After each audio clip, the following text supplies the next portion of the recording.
Hello, and welcome to Morning Ray. I'm your host, Lan or Alana, and this is part 3 of being hotter in 2025, how you are going to actually achieve your goals this year. I know we created our vision boards, we did our goal setting, but now I want to walk you guys through how the fuck are we going to actually achieve all these things that we've set out for ourselves, because I know I've been there in the past where I've written goals and I haven't exactly given myself a game plan as to how I plan to achieve these things and what I'm actually going to do on a daily, weekly, monthly basis to make sure I'm on track to achieving these things, or at least working towards these things successfully. So that is what we are going to get into in today's episode of the podcast.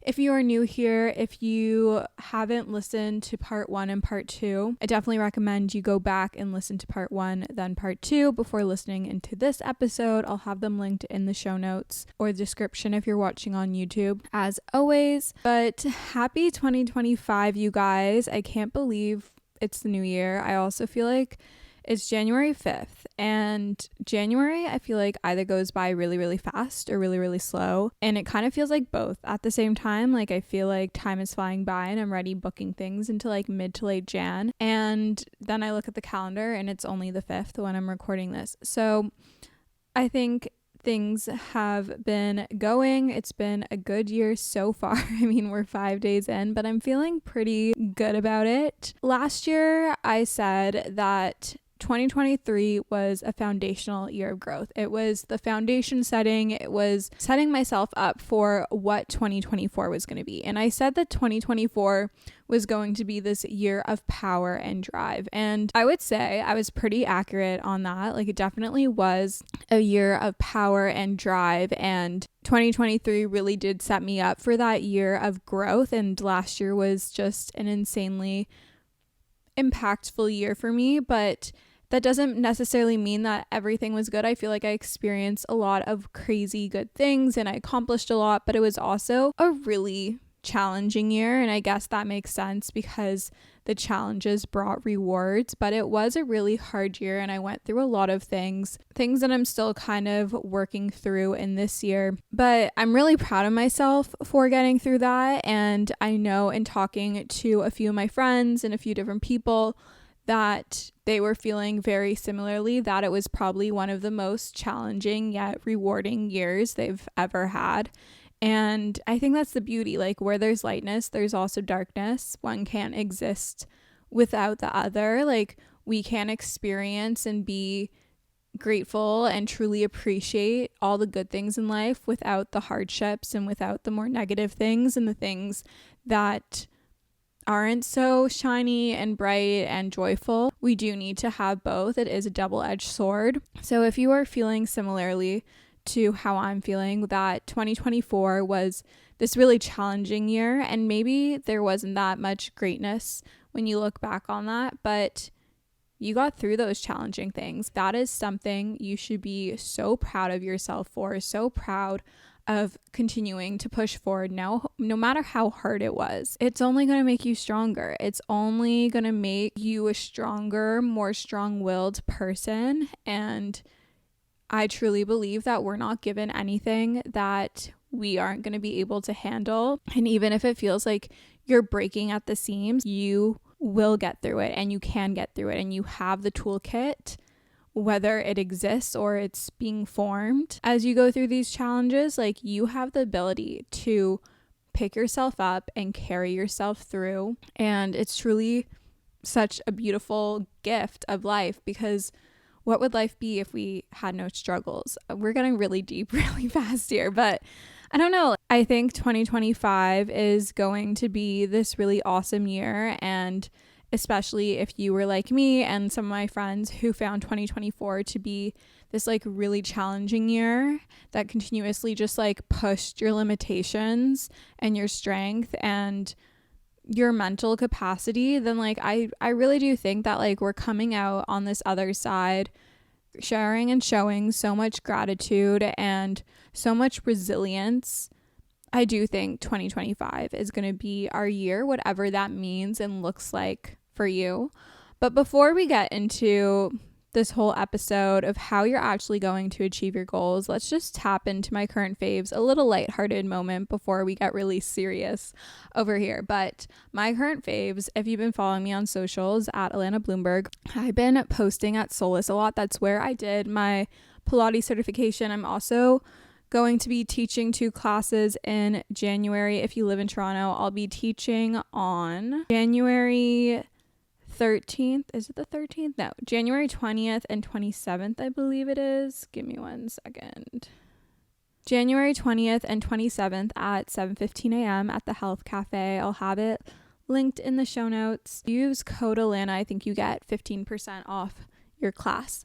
But nonetheless, I've been obsessed with Solace Reformer. I got a membership there. I'm super excited about it. I still go to Jaybird. I still love it there. Solace is just a bit more convenient for me. I've been going to the sets and the shape. I really like those classes, and it's just been very therapeutic. I love the vibes in there, and I'm just loving it lately. Still obsessed with my Ultra Human Ring. I love it for steps, sleep, recovery. It really gets me on my ass about fixing my sleep schedule and going to bed earlier and being consistent with my bedtime and wake up time, which I always talk about. You know, you think like I should practice what I preach. Sometimes I'm just a girl, but it really does. I love it for those features. I don't really use it for workout metrics or anything. I'll put my Apple Watch on if I want that, but I really like it for sleep and recovery, and then also cycle tracking.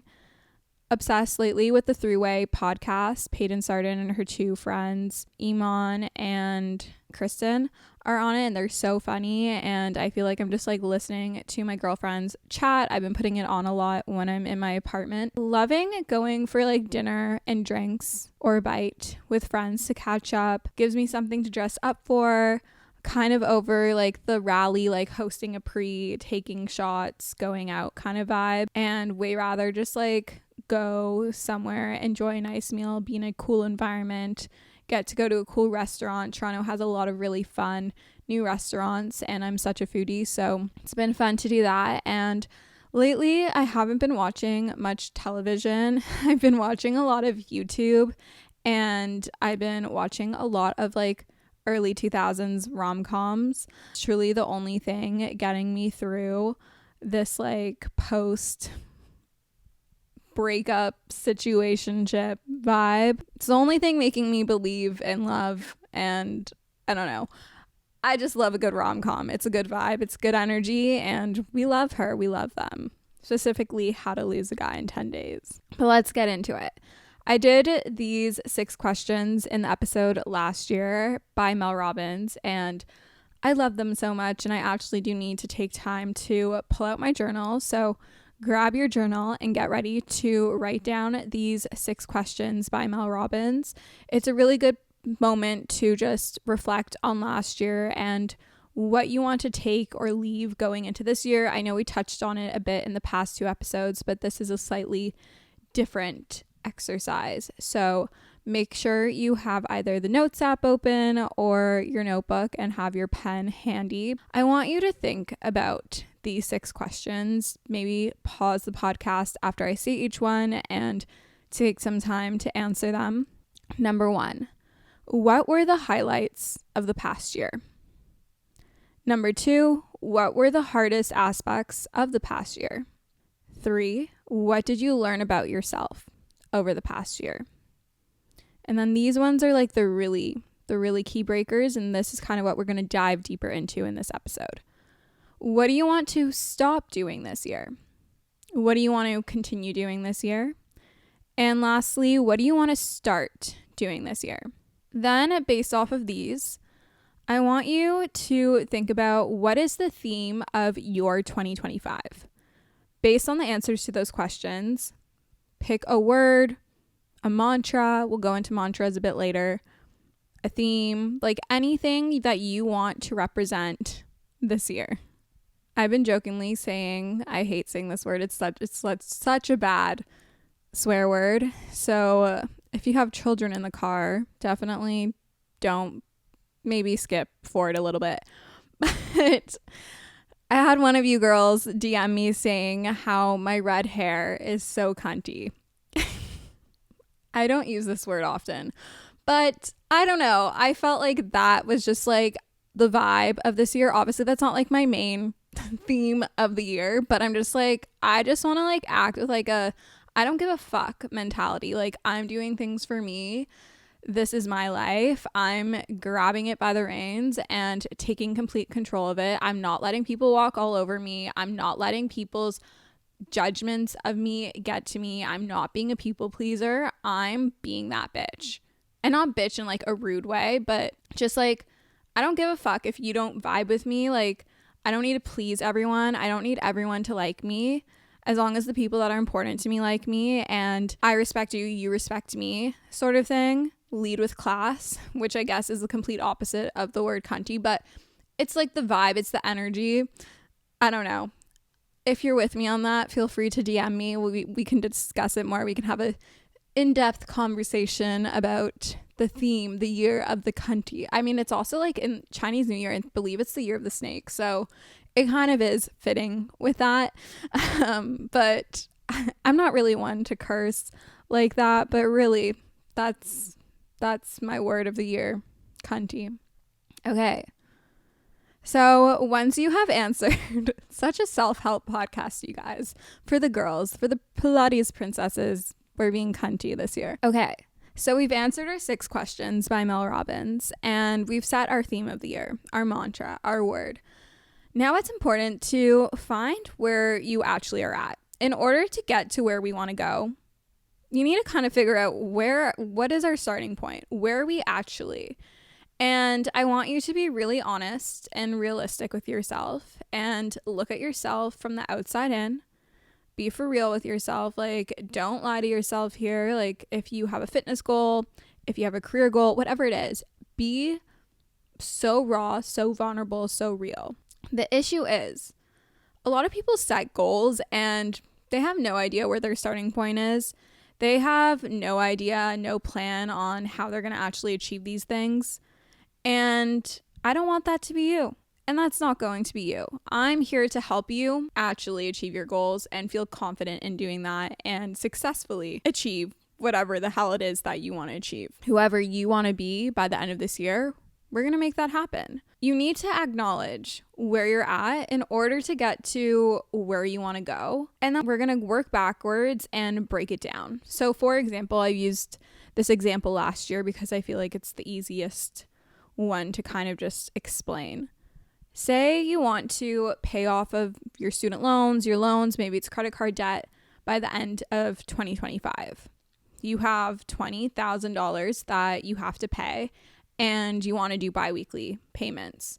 So what we're going to do is we're going to divide 20K by 26 because that's how many weeks there are in the year when we do bi-weekly to find out how much every other week you're going to put aside to pay it off by December 31st. Done. Simple. Put it in your calendar, set reminders, put it on auto transfer to auto pay. Done. Easy as that. So think about where you want to end, like what is your goal, and then work backwards. How are you going to get there? So say like another example, say you want to earn a certain amount of money. You work for yourself, you do freelance marketing, and you want to have a certain total income. So then how much of that annual income would you have to be earning on a monthly basis? And then what do you need to sell of your services in order to hit that monthly quota? Just break it down. It's a numbers game. No matter what the habit is, no matter what the goal is. Speaking of habits, I want to take you back to Atomic Habits. And if you haven't read Atomic Habits by James Clear and you listen to this podcast, what are you doing? Go buy it. Go download it off of Anna's archive. Read it. Make it your life. It's your new Bible. When we think of habits, habits are the things that are going to actually help you achieve whatever the goal is. Little habits every day add up to bigger things. Focusing on getting 1% better every single day ends up being 30% better each month, or 31%, or if it's February, 28%. But by the end of the year, you will be 365% better. So what can you do today to bring you closer to tomorrow? What would your future self, this higher, hotter, healthiest, best version of you, be doing every single day in order to continue being them and to continue evolving as them? Who is this hotter version of you, and what is their purpose? Pause the podcast, turn to a new page in your journal, and I want you to reflect on that. Stopping the patterns. Patterns are these things that we all have in our life. We have patterns that repeat, and there's a reason why they keep repeating, whether you like it or not.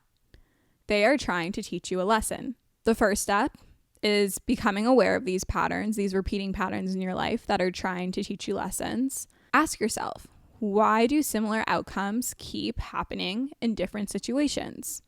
For example, how come you always have the same sort of outcome with guys or whoever you're dating, or maybe in friendships, or maybe in a job, or maybe you have like a goal to like a health goal or something. You always have the same sort of similar outcome. Like, why do these similar outcomes keep happening? Be honest with yourself. Stop lying to yourself. We like to lie. We like to be easy on ourselves. Don't. This is your moment to be vulnerable, to be a little bit of a hard ass, a bitch to yourself, and be honest. I'm all about talking nicely to ourselves, but sometimes we have to like shake ourselves a little bit and wake ourselves up. What are you missing? And what is this pattern trying to teach you? How can you stop this pattern from continuing to happen in 2025? And how can you grow from it? These patterns are only going to hold you back from achieving what you want and from moving forward and becoming this hottest, healthiest, highest version of yourself. So the minute you can crack down and become aware of this habit, acknowledging what you're ignoring and changing your behavior so that the outcome turns out different next time is the only way you're going to get past this. So our first step, what I said, is becoming aware of the repeating patterns.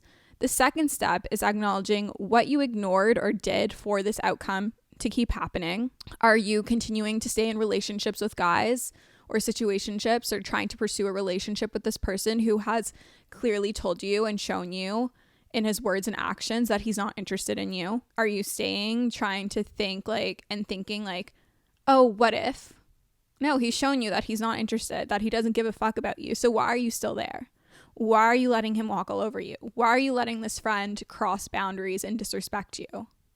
Change that behavior. Change what you choose to do when brought to the same circumstance. Don't repeat what you did in the past.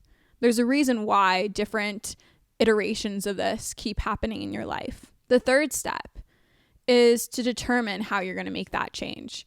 Should you be presented with the similar or same choices again? What path are you going to take this time around? Why? Why do you want to take a different path? I'm going to tell you about my experiences. I want to say these are like my past like 3 situationships. We're not going to name names. The first one was 100% just like late night booty call, been out, hook up, whatever. And around 3 months, we had a conversation to make sure we were on the same page.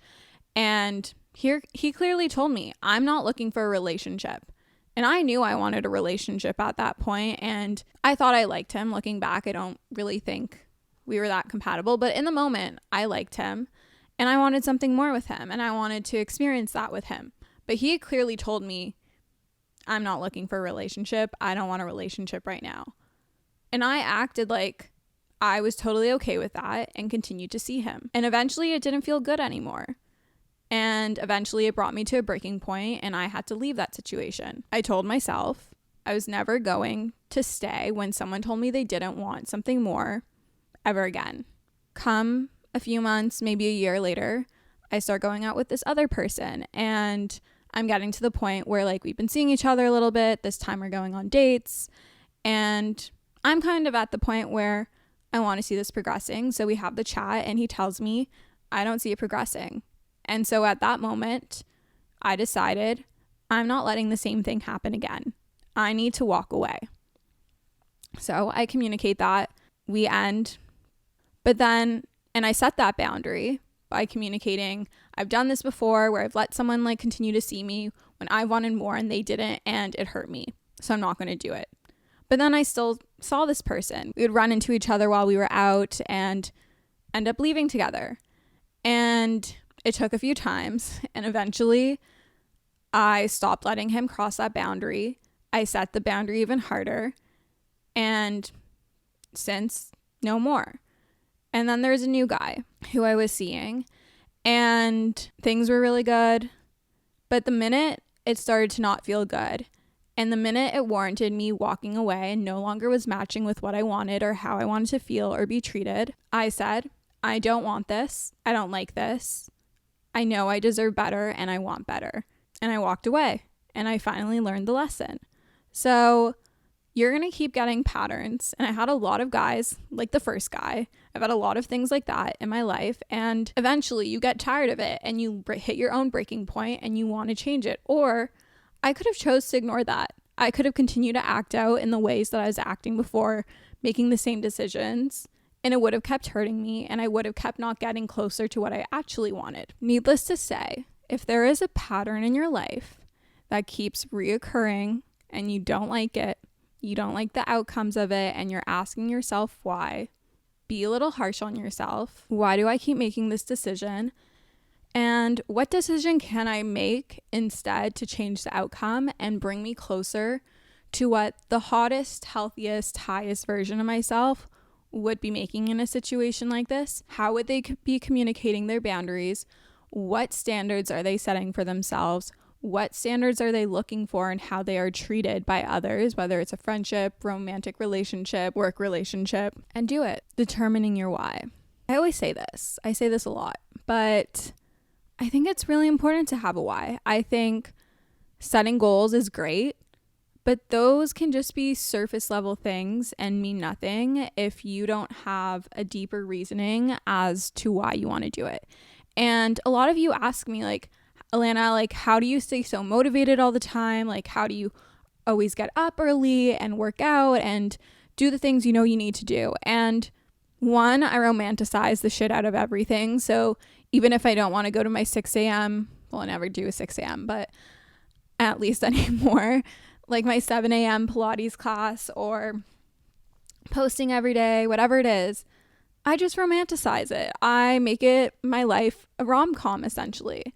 But I think you need to have a why. I think you need to know, why do you want to work towards these things?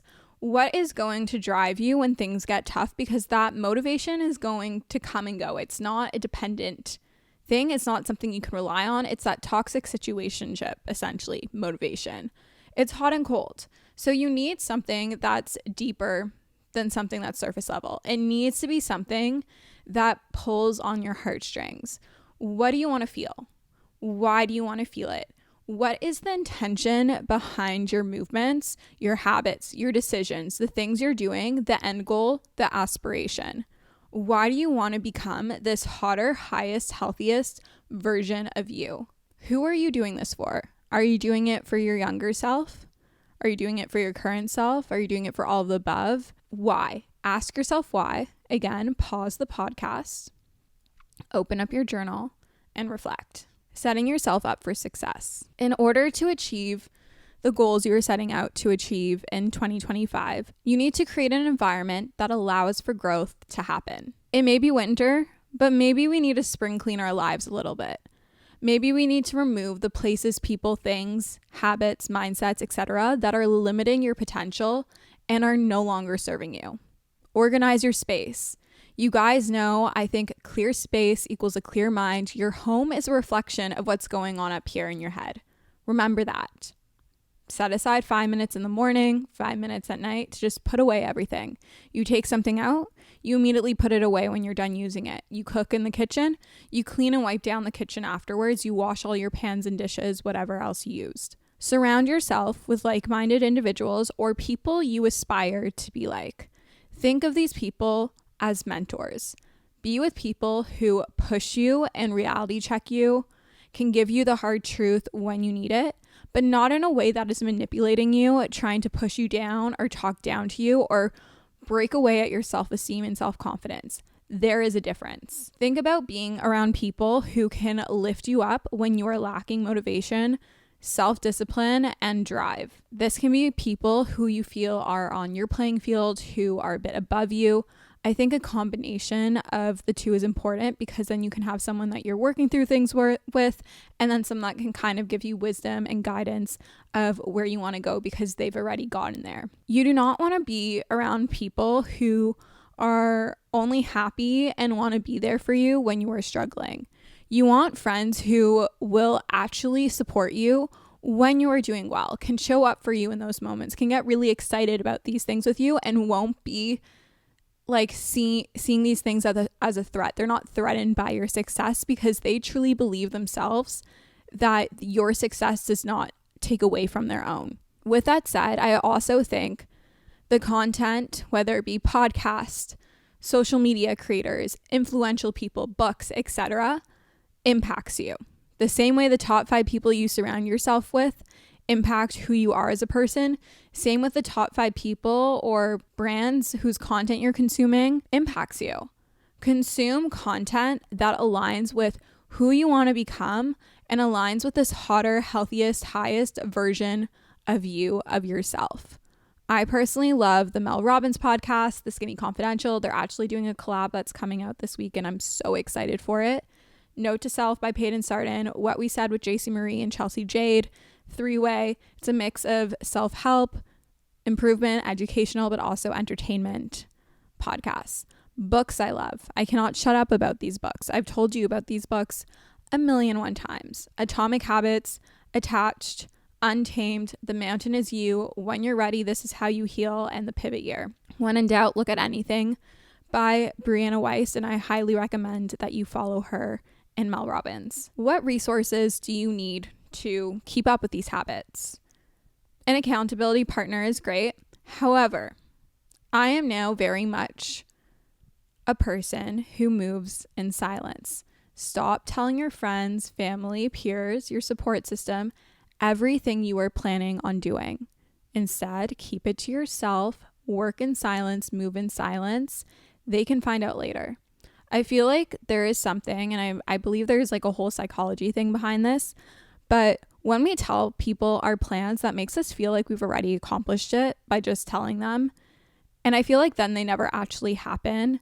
And then also you open up room for judgment, for negative energy, negative vibes. What people don't know, they cannot destroy. And that is my mantra. I actually have this on my vision board. I'll read the exact quote. Privacy is power. What people don't know, they can't ruin. Is all I'm going to say. You can use a habit tracker, a journal, an agenda, a digital planner. And lastly, give yourself a mantra. This relates back to our theme of the year, our word of the year. What can you think about and connect your why to when things get hard or when you want to give up? This can also be, like I said, like your theme of the year. What is going to excite you? Reground your headspace to where you were when you started this journey. Mantra examples. I'm capable. I'm evolving and transforming. Let them. Repeating that one again. Fucking let them. I am the happiest when I take care of myself. I am deserving. Healthy boundaries are a way of showing myself love. Putting myself first is hot. It's not selfish. It's hot. What's meant for me won't pass by me. I can't control how others treat me, but I can always control the energy I show to others and the treatment I show to others. And on that, I hope you enjoyed this episode. If you need to go back, re-listen, pull out your journal, do more reflecting, I encourage you to do so. If you want to listen to the entire series all over again, I encourage you to do so. Take time, reflect, set your intentions, your goals, your mindsets for this year with intention. This is your year. You have every power within you to make it what you want it to be. I don't care what your circumstances are. You have the power to change them. You have the power to reframe your mindset, to find that silver lining, to change the way in which you see yourself and the way you fit into the world that you want to live in. You have the power to be this hotter, highest, healthiest, best version of you. It is not a dream. It is not some unrealistic mindset or way to think. If you're surrounded by people who think that, maybe rethink who your circle is. But you can and you will, and you are capable. And in case no one has told you today, I love how Mel Robbins always says this. I love you. Thank you so much for listening to this episode of Morning Ray. I love you guys so much. if you're listening. I love seeing when you post on stories or TikTok that you're listening to the pod, so continue to do so and tag me if you'd like to support the pod, which I would really appreciate. I love when you leave comments and reviews on Spotify and Apple Podcasts. I love you guys so much, and we'll chat soon. Bye, guys.